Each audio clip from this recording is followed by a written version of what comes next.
You know, I gave Keir Starmer some pretty good advice. I said, open up the North Sea. Go to Aberdeen, which was the hottest city in the whole continent. It was the oil city. It was the oil of Europe. And they closed everything. It was terrible. I saw it before my eyes, and I couldn't believe it. The North Sea is loaded. I have had every oil company come to see me. Sir, could you give us access to the UK? We would do anything to drill in the North Sea. And they haven't even found what's there. The amazing thing is they buy their oil from Norway, which gets the oil from the North Sea. Think of it. And they pay a big premium. Norway's got now $2 trillion in the bank, and UK is dying. So they should open up the North Sea. It's an easy one. And a lot of good things are going to happen. It's among the greatest fields in the world. Peter? President Trump, great night for Democratic Socialist candidates last night. In the New York primaries, they swept and knocked out 2 incumbents. You're from New York. Why do you think it is that now the endorsement of Zohran Mamdani means more than the endorsement of Hakeem Jeffries? Well, they're going radical left. They're going really, you talk about the Democrat socialists. It's really communist. These people. I watched that woman last night. That's not a socialist. I know socialists. That woman is a communist. And what they don't say is that I was 16-0 last night. But mine were a little more boring, a little more mainstream. They were Republican conservatives, but we were 16-0. And if you look over the last 2.5 years, we're about 347 and just about 0. That's pretty good. But nobody writes that. But he picked 3. They won. They beat a guy named Dan Goldman, who's, a loser. He was one of my prosecutors, one of my many prosecutors that they used on me. Dan Goldman, not a good prosecutor, fortunately, but he's now looking for a job. I was very surprised to see, because he's a pretty liberal guy. When they go more liberal than Dan Goldman, they're really into Never Never Land. Does this tell you that the Democratic Party's 2028 nominee will likely be, or could likely be, a Democratic socialist? Well, it should make it easier for Republicans, because most of the nation is composed of sane people. They don't want to... if you look throughout history, go back thousands of years, you've always had socialism and communism by different names. It's never ever worked. It's not going to work this time either. Yeah, please, go ahead. Thank you very much, sir. As a Turk myself... Whose phone is it? Don't worry about it. Who's calling you? As a Turk... As a Turk myself, I can tell you with great confidence that your presence in Ankara is eagerly anticipated. What's your message to your great friend Erdogan and the Turkish people? Because you're going to be there in less than 2 weeks. Are you from Turkey? Yeah, I'm a Turk myself. Well, And I like him. He's a friend of mine, and he stayed out of the war. He was a prime candidate to go into the war with Iran, maybe on the Iran side, because he's not a big fan of Israel, as you know. And I asked him to stay out. He stayed out. And you know who else was great? Was President Xi of China. He could have come in. He gets half of his oil from that area. I could see him wanting to, and I asked him to please stay out, and he did. We did a good job, but he stayed out. Erdogan's a great leader, very strong person, great military, and I asked him to stay out, and he did, and so did President Xi, and frankly, so did Putin, if you really look. But you could say that Vladimir has some other things to focus on. But they all stayed out. I mean, it was pretty amazing. People were surprised. And I think that Erdogan he loves Turkey, right? He's doing a great job. He loves Turkey. I love the U.S., but he loves Turkey, and he's doing a great job. He's a respected man, a respected leader, and he's been a friend of mine. Now, I shouldn't say that, because guys like Peter will say, oh, he likes Erdogan. He likes Erdogan. No, Peter won't.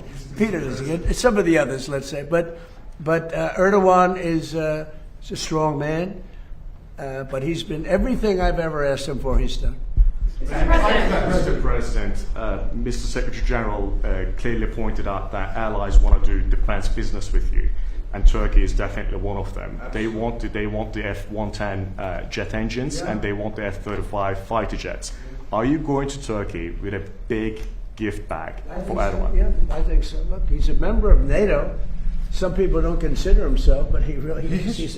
He's a strong member of NATO. Yeah, I'm going to probably do something that's going to make him very happy. And Turkey has Tell him hello, huge, right? Tell him hello. He's a good man. And Turkey has a huge defense industrial base. 3,000 companies working all over the alliance, also here in the United States. So strong. People don't know how big Turkey is in terms of the military.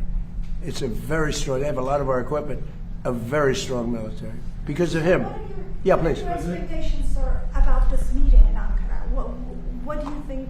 Well, what are your except for the expectations? fact that it was being held in Turkey by President Erdogan, I don't think I would have gone to it. You would come for me. But I might go for it. I might. You're right. I mean, I wouldn't have gone for, what we went through over the last 2 months with, the various countries. But you're probably right. I would have gone for you. But I would have not gone for most people. But he called me up. He said, please, I have it in Turkey. You got to be there. The United States has to be there. And so I'm going out of respect to President Erdogan. Mr. President, what do you want the allies to do more than what they are doing right now? Do you Just have be an loyal. ask? I just want their loyalty. We don't need their money. We don't need anything. We have the most powerful military in the world by far. But I just want loyalty. We're so loyal to them. We're always fighting for them. We have thousands of troops all over Europe. In Germany, we have 50,000 troops. And then you want give us a little nudge, give us a little kiss. We don't want much.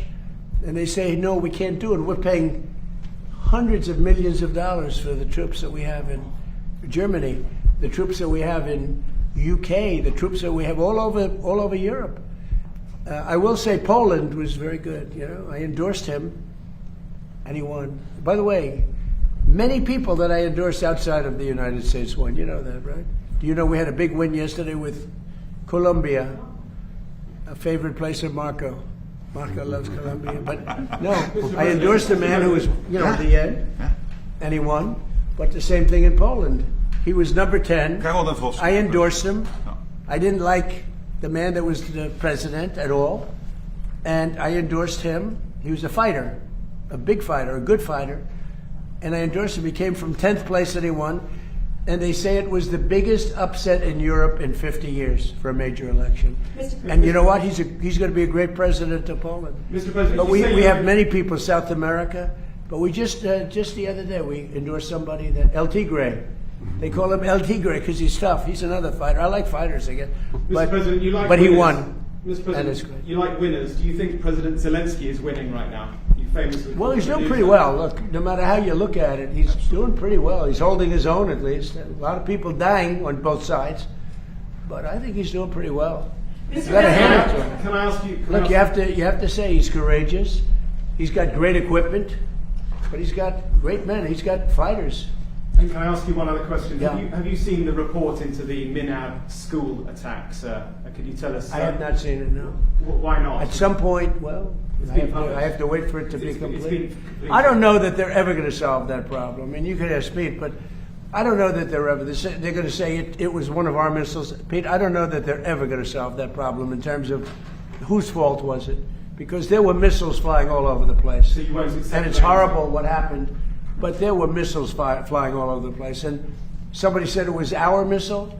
Well, maybe it wasn't our missile, but I've seen nothing to lead me to believe it was. There were plenty of missiles being flown by other people. What do you think, Pete? Well, Mr. President, we've taken the investigation very seriously, and when the appropriate time is right, whatever that outcome is, that'll be the time to divulge. And do you know what the I results mean, if of you the come up with the investigation right is? answer, I don't think it's going to be us. I don't think it was us. There were a lot of missiles being fired at that time. Yeah, please. Mr. President, you just had a colourful lunch on the Senate, in the Senate. Would you be open to a compromise measure that had provisions of the SAVE Act into a reconciliation bill? Not really. No, the SAVE Act should be, it's not compromise. It's voter ID, it's proof of citizenship, and it's also the mail-in ballots. We want mail-in ballots for the military if they're away. We want it for people that are ill or people that are in some form handicapped or have a hard time, or people even that are on vacation. I'm open to that. But mail-in ballots, you have to vote because we have a lot of rigged elections. And would you veto the housing bill? And then we added in men in women's sports is a no-no. No men in women's sports, and no transgender mutilization of our children. These are 99% issues, and we have to do it. We have to protect. Look at what's gone on in Los Angeles and California. The vote still hasn't been counted. What's it, 2 weeks now? It still hasn't been counted. And I don't know Spencer Pratt, but I watched him, and he was doing really nicely. All of a sudden, he's out. And I said he was going to be out because he was doing well. And then a week later, they started saying, oh, he's starting to lose favor. He's starting to lose. I said, they just rigged the election. And they were going to do that with Steve Hilton. He's a good man. And I asked the U.S. attorney to go look at their votes. And as soon as I did that, they announced that Steve Hilton would be a finalist. So, we have rigged elections. Now, in my case, I made it too big to rig. Remember the expression, too big to rig? But we have rigged, and we have to have voter ID. If we don't have voter ID and proof of citizenship, but basically it's the Save America Act. Everybody wants it. Everybody is it, including Democrats. 87% of Democrats want it. Not the leaders, because they want to cheat. Their policy is so bad, they're unelectable. Would you veto the housing bill if it came to your desk, sir? Would you veto it? About what? If the housing bill that you didn't sign today, if it came to your I desk... said I'm not signing the housing bill. I want to see what happens with Save. Look, the housing bill is... housing. I made billions of dollars with housing. I know housing better than anybody, maybe anywhere. It's all about the interest rate. Lower the interest rates, you can have all the housing you want. But you have to understand, I don't want to hurt people that own houses too. These people, for the first time in their lives, they have valuable houses. They become rich. I don't want to hurt them either. Sir, What you want to do is what good for everyone? Get the interest rates down. We have this numbskull that was the head of the Fed before, and he's a stupid person. And we call him too late because he was too late with the interest rates all the time. We need low interest rates. Low interest rates will solve everything. We'll solve that. Now, despite that, we're doing well with housing. But where we're really doing well is oil is plummeting and costs are coming down. Affordability, we're doing great. The Democrats gave us a tremendous affordability problem, and we're reducing prices a lot. Our new Prime Minister will be installed in a matter of weeks, could be 3 or 4 weeks. Would you want to be the first person on his list to visit globally? No, but I think we're probably of a different persuasion. He's very liberal. But, I got along well with Starmer. I disagreed with Starmer. I said, you have two problems, immigration and energy. And crime, too, by the way. Crime. You have a terrible mayor of London, by the way. I don't want to cause any problems, but your mayor of London is grossly incompetent, a bad person, and a horrible representative for your country. You know that.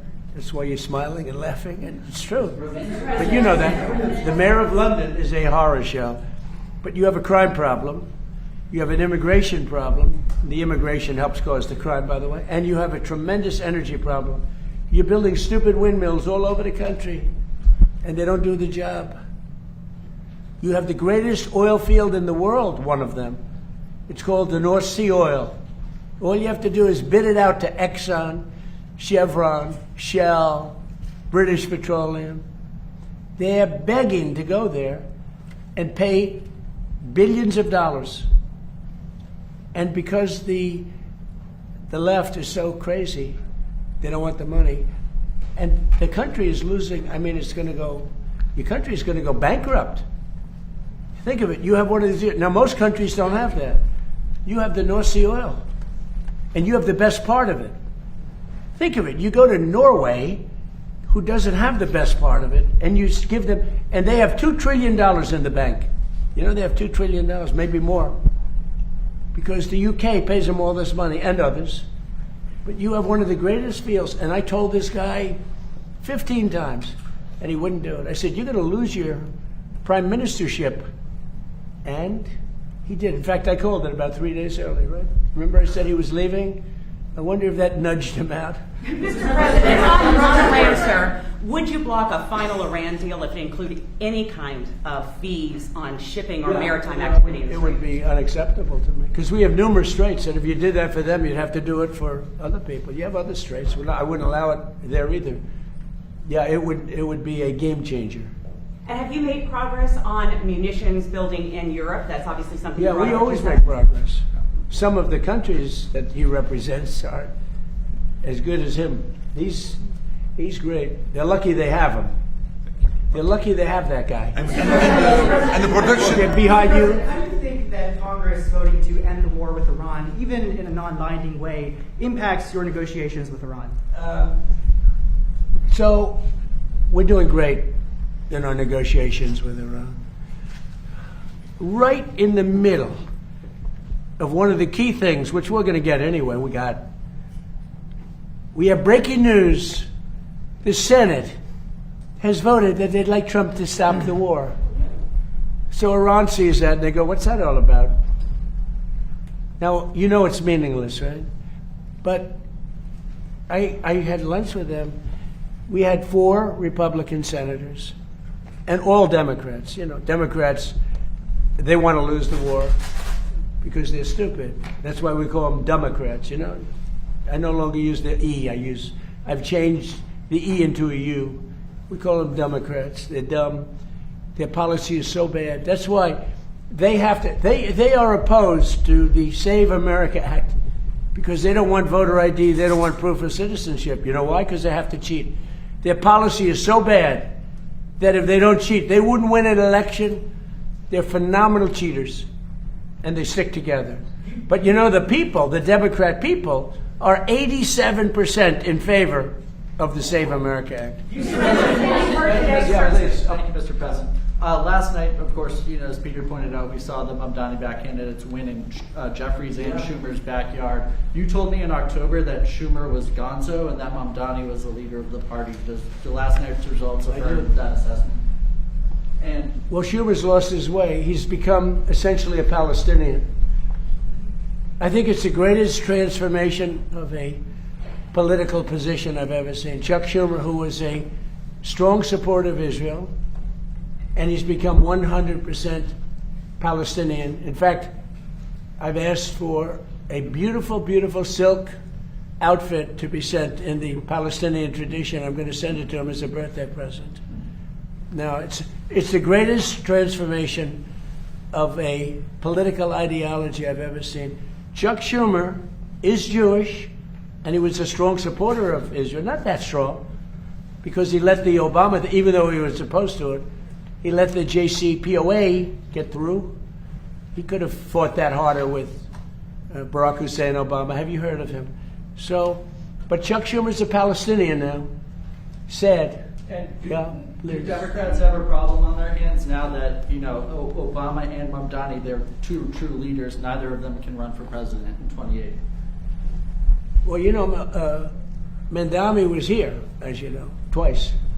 And he's a very nice guy. He's a charming guy, good-looking guy. We talk, but you can't raise taxes on people where you force them to leave your state or your city, and they're leaving and they're going to Florida. Most of them are going down to Palm Beach and Miami. They're just leaving. And they pay 90% of your taxes. And I keep wondering, how are you going to do this? Every day you read about somebody that's leaving for Florida, mostly Florida, and other places, but they're leaving. You can't put estate taxes on that are so high that when a loving father or mother dies and they leave it to their beautiful child, the child is supposed to pay 50% tax. That's on top of federal tax, right? So basically you're leaving them nothing. What you're doing is you could be liberal, you could be anything. It's common sense. You're forcing people to leave. And these are the people that pay the taxes. They pay 90% of the taxes. And they're leaving New York. And they're leaving California, too. Yeah, please. Yeah, thank you very much, Mr. President. You said yes to the jet engines, but you're a very direct, very straightforward, no-nonsense man, as you're known in Turkey as well. What needs to happen for the F-35 deal to be finalized? What do you need to see? Why don't you answer that question, JD? I want to give you an easy one. Okay, That's an thank you, easy. sir. He's done a great job over there, by the way.